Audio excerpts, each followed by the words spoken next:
आज की घटना सिर्फ एक कहानी नहीं है, यह उस सड़ांध की हकीकत है जो हमारे समाज के एक घर के भीतर पल रही थी। यह सिर्फ हत्या की वारदात नहीं है, यह उन रिश्तों का कत्ल है, उस भरोसे का टुकड़े टुकड़े कर दिया जाना है जो एक परिवार की नींव होता है। इस पूरे मामले में शर्म की बात यह नहीं थी कि कत्ल हुआ, शर्म की बात यह थी कि जिस उम्र में लोग मोक्ष की कामना करने लगते हैं, उस उम्र में एक औरत अपने शरीर की भूख में अंधी हो चुकी थी। बाप की गर्दन काटी गई, हाथ पैर अलग किए गए और धड़ को एक ऐसे कुएं में फेंक दिया गया जिसे लोग देखना भी भूल चुके थे। लेकिन सबसे डरावनी बात यह नहीं थी दोस्तों कि यह हत्या कैसे हुई, बल्कि यह थी कि इसका पूरा प्लान उस घर में तैयार हुआ था जहां 3 बेटियां अपने बाप को भगवान मानकर बड़ी हो रही थी। यह घटना उत्तर प्रदेश के बलिया जिले की है, जहां एक गांव है बहादुरपुर। उसी गांव में देवेंद्र कुमार नाम का एक व्यक्ति अपने परिवार के साथ रहता था। देवेंद्र कुमार सेना से रिटायर्ड थे, 60 से ऊपर की उम्र है और रिटायरमेंट के बाद वो जब गांव में ही रहकर अपनी जमीन जायदाद और बच्चों के भविष्य को लेकर फिक्र किया करते थे। परिवार में पत्नी माया देवी थी, जिनकी उम्र भी करीब 62 साल के आसपास की थी। 3 बेटियां थी, बड़ी बेटी जयपुर में नौकरी कर रही थी, दूसरी नोएडा में किसी संस्थान से जुड़ी थी और तीसरी बेटी कोटा में रहकर मेडिकल की तैयारी कर रही थी। इसके अलावा एक लड़का भी था जिसे देवेंद्र ने दत्तक लिया था, लेकिन पालने पोसने में, पढ़ाने लिखाने में और सपनों को लेकर जो सोच रखी थी वो अपने खुद के बेटे से भी कहीं ज्यादा गहरी थी। देवेंद्र चाहते थे कि उनका बेटा बड़ा होकर कुछ बने, डॉक्टर, अफसर या कम से कम ऐसा इंसान जो उनका और परिवार का नाम रोशन करे। देवेंद्र का परिवार बाहर से देखने पर पूरी तरह सामान्य और संतुलित लगता था। एक सीधा साधा ग्रामीण परिवार जहां पिता अपने कर्तव्यों में ईमानदार था, माँ घरेलू जिम्मेदारियों को संभालती थी, बच्चे पढ़ाई में लगे थे और घर की प्राथमिकताएं बिल्कुल साफ थी। न किसी से दुश्मनी, न किसी का कोई लालच, न कोई दिखावा, बस एक स्वाभाविक जीवन जैसा कि हमारे आसपास हजारों लोग जीते हैं।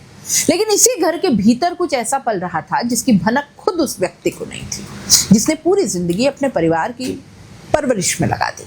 अगर बाहर से देखा जाए तो यह परिवार एकदम सामान्य, सीधा साधा, मेहनतकश परिवार था। न कोई शौक ज्यादा, न दिखावा, बस बच्चों का भविष्य अच्छा हो, यही सपना था। लेकिन किसी को क्या पता था कि इसी घर में एक ऐसा रिश्ता धीरे धीरे पनप रहा है जो न सिर्फ इस परिवार को तोड़ देगा, बल्कि एक दिन इस घर के सबसे मजबूत स्तंभ को बेरहमी से मिटा भी डालेगा। दरअसल 9 मई 2025 की शाम का वक्त था। बलिया जिले के सिकंदरपुर थाना क्षेत्र के गांव में कुछ महिलाएं बकरी चरा रही थी। गांव का नाम था खरीद त्यारा। गांव से बाहर आम के एक बड़े बाग की ओर ये महिलाएं अपने जानवरों को चराते हुए धीरे धीरे घर लौटने की तैयारी में थी। तभी उन महिलाओं को वहीं पर बाग के किनारे एक जगह कुछ पॉलिथीन के पैकेट्स पड़े हुए नजर आए। महिलाओं को देखकर लगा कि कोई कचरा या खाने पीने का सामान फेंक गया होगा। शुरुआत में किसी ने ध्यान नहीं दिया, लेकिन फिर एक महिला की नजर बार बार उन्हीं पॉलिथीन्स पर पड़ती जा रही थी। उसे लगा शायद किसी ने कोई सामान छोड़ दिया हो। किसी से कुछ कहे बिना वो महिला पास गई और उस पॉलिथीन्स में से एक की गांठ खोलने लगी। गांठ खुलते ही जैसे ही उसने झांका, उसकी आंखें फटी की फटी रह गई। उसके मुंह से एक जोरदार चीख निकली और वो जमीन पर गिर पड़ी। अब उसके साथ की बाकी जो महिलाएं थी, जो कुछ दूरी पर बैठी थी, वो दौड़ते हुए उसके पास पहुंचती है। जब दूसरी महिलाओं ने भी पॉलिथीन के अंदर देखा तो उनके भी होश उड़ गए। उसमें एक इंसान का पैर रखा था, साफ साफ किसी बड़े आदमी का पैर लग रहा था। बाकी 4 पॉलिथीन में भी मानव अंग थे। सिर्फ 2 चीज नहीं मिली थी और वो था धड़ और सर, यानी शरीर का मुख्य हिस्सा। बचपन से गांव में रहने वाली औरतों ने इससे पहले ऐसा भयानक मंजर कभी नहीं देखा। उनकी चीखें पूरे बाग में गूंजने लगी। आसपास के खेतों में जो लोग काम कर रहे थे वो भी भागते हुए मौके पर पहुंचे और कुछ ही देर में वो खबर गांव में फैल गई और देखते ही देखते पूरे इलाके में हड़कंप मच गया। गांव के लोग जो शाम के वक्त आमतौर पर अपने घरों के बाहर बैठे रहते थे, अब सब बाग की ओर भागने लगे। किसी को समझ नहीं आ रहा था कि ये किसकी लाश है और कौन ऐसा दरिंदा हो सकता है जिसने इंसान के शरीर के टुकड़े टुकड़े कर डाले।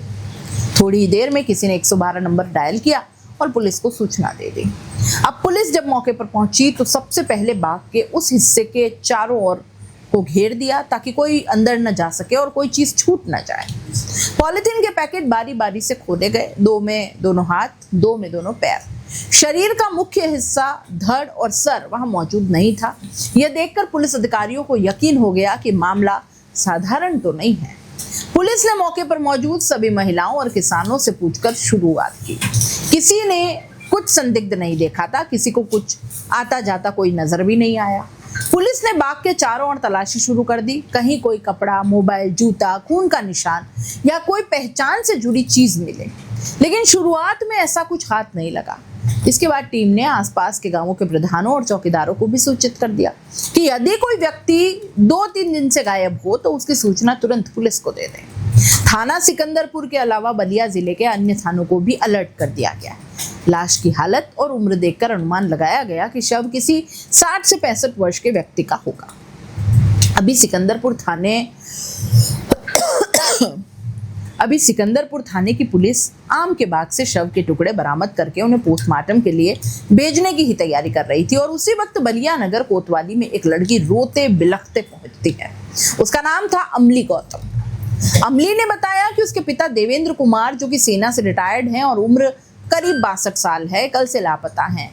कल वो ये कहकर निकले कि किसी काम से बाहर जा रहे हैं, लेकिन दोपहर तक जब उनका कोई फोन नहीं आया और वे घर वापस नहीं लौटे तो पूरे घर में बेचैनी शुरू हो गई। अमली ने बताया कि वो अपने परिवार के सभी रिश्तेदारों, दोस्तों और जान पहचान वालों से संपर्क कर चुकी है, सबसे पूछ लिया, लेकिन किसी को ये नहीं मालूम कि उसके पापा गए कहाँ। उसकी आंखें रो रो कर सूज चुकी थी और वो बार बार यही कह रही थी कि पापा कभी इस तरह से बिना बताए नहीं जाते। कुछ तो अनहोनी हुई है साहब, उन्हें ढूंढिए। पुलिस ने अमली की बात गंभीरता से ली और देवेंद्र कुमार की गुमशुदगी रिपोर्ट दर्ज कर ली। थाने के रजिस्टर में नाम, उम्र, कपड़ों का हुलिया और आखिरी बार कहां देखे गए, इन सभी बातों को दर्ज किया गया। रिपोर्ट दर्ज होते ही वहां मौजूद इंस्पेक्टर को याद आया कि सिकंदरपुर थाना क्षेत्र में कुछ घंटे पहले आम के बाग में एक अधेड़ उम्र के व्यक्ति की लाश के टुकड़े मिले हैं। उम्र और हुलिया काफी हद तक मेल खा रहा था। इंस्पेक्टर ने तुरंत अमली से पूछा, क्या आपके पिताजी के शरीर पर कोई ऐसा निशान या पहचान है जिससे हम पुष्टि कर सकें? अमली ने कुछ देर सोचने के बाद बताया कि उनके सर के बाईं ओर एक पुराना चोट का निशान है और दाहिने हाथ पर जय हिंद लिखा हुआ एक टैटू है जो उन्होंने फौज में रहते समय बनवाया था। यह जानकारी मिलने के बाद पुलिस ने सिकंदरपुर थाने से शव के टुकड़ों की स्थिति और पहचान से जुड़ी जानकारी मंगाई। जब पुष्टि हुई कि शव के हाथों पर वैसी ही पहचान है तो पुलिस ने अमली को जिला अस्पताल स्थित मोर्चरी में बुलवाया। पहले उसे तस्वीरें दिखाई गई, फिर जब वो भावनात्मक रूप से थोड़ा स्थिर हुई तो पुलिस की उपस्थिति में उसे शव के टुकड़े दिखाए गए। अमली की आंखों से आंसू बह रहे थे। उसने सर हिलाकर कहा, हाँ ये मेरे पापा ही हैं। उसके मुंह से कोई शब्द नहीं निकले, लेकिन उसका रोना वहां मौजूद हर किसी की आंखों को नम कर गया। अब लाश की पहचान हो चुकी थी और यह भी साफ हो गया था कि यह मामला सिर्फ एक हत्या का नहीं बल्कि पूरी तैयारी और साजिश के तहत की गई निर्ममता थी। पुलिस के सामने सबसे बड़ा सवाल यह था कि देवेंद्र कुमार की हत्या किसने की, क्यों की? क्या इसके पीछे कोई पुरानी दुश्मनी थी या कोई घरेलू कारण? जांच अब गहराई से शुरू हो चुकी थी। बलिया के पुलिस अधीक्षक ने खुद इस केस की निगरानी शुरू कर दी और जिले के तमाम थानों को सतर्क भी कर दिया। सबसे पहले पुलिस ने देवेंद्र के परिवार से पूछना शुरू कर दिया, क्योंकि जब किसी व्यक्ति की हत्या इस तरह से की जाती है, टुकड़े टुकड़े करके, ठिकाने लगाकर, तो पहली संभावना होती है कि हत्यारा या तो बहुत नफरत रखने वाला हो या फिर घर का कोई जानकार। पुलिस ने माया देवी से पूछा, आपके पति आखिरी बार कब घर से निकले?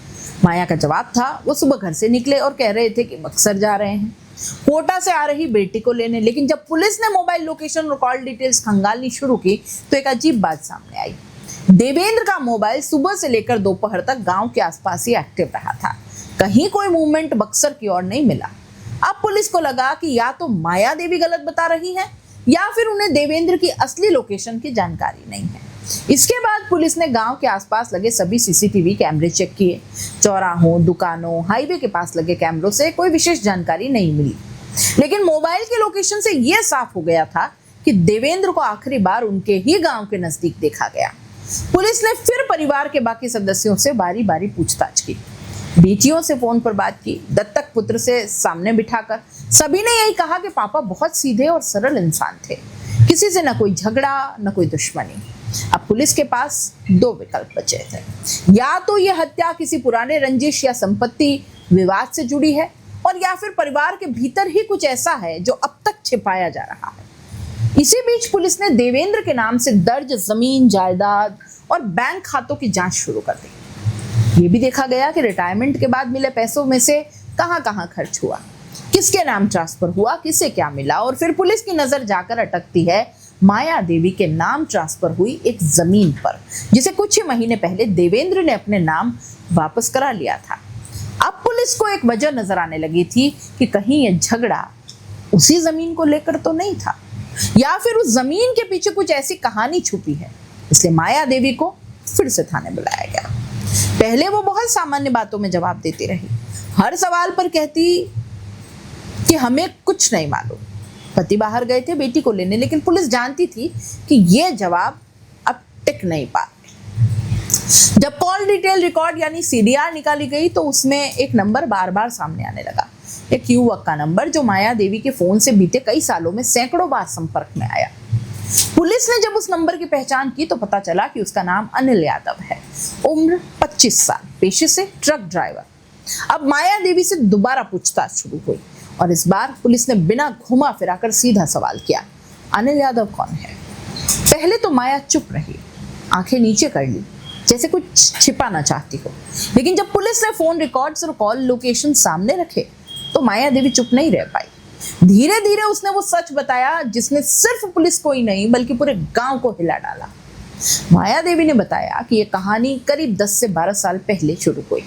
उस समय वो करीब 50 साल की रही होंगी और उनका पति यानी देवेंद्र कुमार सेना में थे और महीने महीने भर तक घर से बाहर रहते। घर में बेटियां पढ़ रही थीं, बेटा छोटा था और जीवन का ज्यादातर हिस्सा अकेलेपन में कटता था।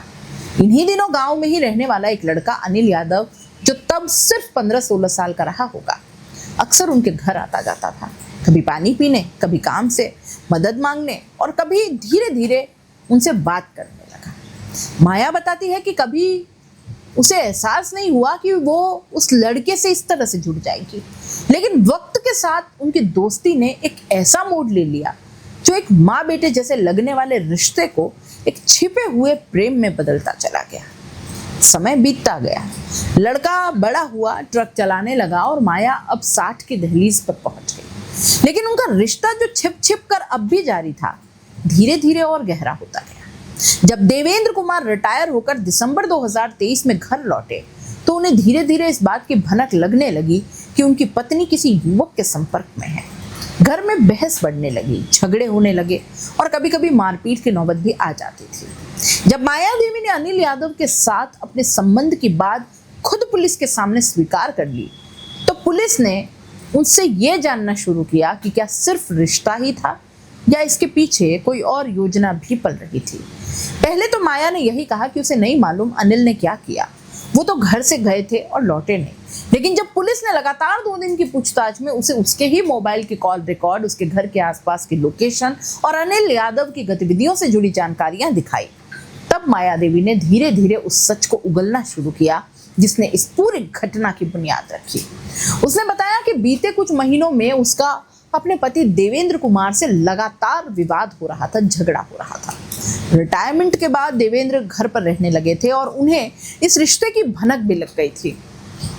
माया ने बताया कि देवेंद्र उससे अक्सर सवाल करने लगे थे, फोन पर किससे बात कर रही हो, कहाँ जाती हो, किससे मिलती हो। इन सवालों से माया को अब गुस्सा आने लगा था, चिढ़ मचने लगी थी, क्योंकि अब वो इस रिश्ते को रोकने के मूड में नहीं थी। कई बार देवेंद्र ने नाराज होकर मारपीट भी की और एक बार उन्होंने माया के नाम ट्रांसफर की गई जमीन को वापस अपने नाम करा लिया। माया ने यह बात अनिल को बताई और कहा कि अब ये आदमी मेरे जीवन में बोझ बन गया है। उसने ये भी कहा कि तुमसे रिश्ता निभाने की कीमत मैं हर दिन अपने शरीर से चुका रही हूँ। जितने जख्म मुझे मिले हैं सब तुम्हारी वजह से हैं। अगर तुम कुछ नहीं कर सके तो इस रिश्ते को खत्म कर दो। अनिल यादव, जो अब 25 साल का हो चुका था, शुरू से माया की बातों में भावनात्मक रूप से फंसा हुआ था। उसने माया की पीड़ा को अपने गुस्से में बदलना शुरू कर दिया। धीरे धीरे एक बात तय होने लगी कि अगर ये रिश्ता बचाना है तो देवेंद्र कुमार को हटाना होगा। अनिल ने अपने 2 जानकारों से बात की, सतीश यादव और मिथिलेश पटेल। दोनों की उम्र भी 23 से 25 साल के बीच थी। दोनों अनिल के ट्रक व्यवसाय या दोस्तों के जरिए जुड़े हुए थे। माया देवी ने हत्या का सुझाव नहीं दिया, लेकिन उसने ये जरूर कहा कि अगर अब भी कुछ नहीं किया गया तो या तो मैं मर जाऊंगी या हमारा सब कुछ खत्म हो जाएगा। और अनिल ने इसे एक साफ इशारा मान लिया। वो प्लान बनाने लगा। तय हुआ कि हत्या 9 मई की शाम को की जाएगी, जब गांव में ज्यादा हलचल न हो और घर में कोई बेटी या मेहमान मौजूद न हो। देवेंद्र को मारने की कोई जल्दी नहीं थी, इसलिए पहले उन्हें शांत किया गया। खाने में कुछ हल्का नशीला मिलाया गया। ये बात माया ने खुद कबूल की। शाम के करीब 4 बजे अनिल, सतीश और मिथिलेश पीछे के रास्ते से घर में दाखिल हुए। देवेंद्र उस वक्त घर के अंदर सोफे पर आराम कर रहे थे। पहले उन पर पीछे से वार किया गया। लोहे की रॉड से सर पर मारा गया। जब वो गिर गए और मूर्छित हो गए तो उनके गले में रस्सी डालकर उनका दम घोट दिया गया। उसके बाद उनके शव को पिछले कमरे में ले जाया गया, जहां पहले से प्लास्टिक की चादर, पॉलिथीन, चाकू और दरांती जैसी चीजें रखी गई थी। शव के 6 टुकड़े किए गए, सिर, दोनों हाथ, दोनों पैर और धड़। माया देवी ने चुपचाप दरवाजे बंद किए और कमरे से बाहर किसी को आने नहीं दिया। शव के टुकड़े पॉलिथीन में लपेटे गए। 4 टुकड़े, दोनों हाथ और दोनों पैर, अगले दिन आम के बाग में फेंक दिए गए और धड़ को दरौली शिवाल नामक गांव के एक पुराने कुएं में छिकाने लगाया गया और सिर को पास की एक नदी में फेंक दिया गया। हत्या के बाद माया देवी ने पूरे घर की सफाई की, खून के धब्बे मिटाए, कपड़े धोए और अगली सुबह उसी तरह चाय बनाई जैसे कुछ हुआ ही ना हो। गांव में किसी को भनक तक नहीं लगी। बेटी अमली को ये कहकर बताया कि पापा कोटा से आ रही बहन को लेने बक्सर गए हैं, लेकिन माया और अनिल दोनों को ये नहीं पता था कि मोबाइल की लोकेशन, CDR और सच्चाई की परतें कभी ज्यादा देर तक नहीं छिपती।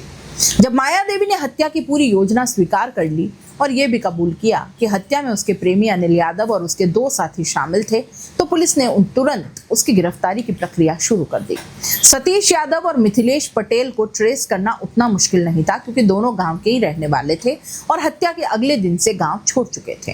पुलिस ने सबसे पहले मिथिलेश पटेल को गिरफ्तार किया, जो बलिया जिले के एक छोटे कस्बे में छिपा था। उससे पूछताछ में जब पुलिस ने माया देवी के बयान का हवाला दिया तो उसने भी टूटकर सारी बात उगल दी। मिथिलेश ने न केवल हत्या में शामिल होने की बात मानी, बल्कि ये भी बताया कि लाश के टुकड़े कहां-कहां फेंके गए थे और धड़ को किस जगह ले जाकर छोड़ा गया। इसी सूचना के आधार पर पुलिस ने माया देवी को भी साथ लिया और उसे लेकर दरौली शिवाल नाम के गाँव पहुंची, जहाँ पर पुराना कुआं था जिसे कई सालों से इस्तेमाल नहीं किया गया।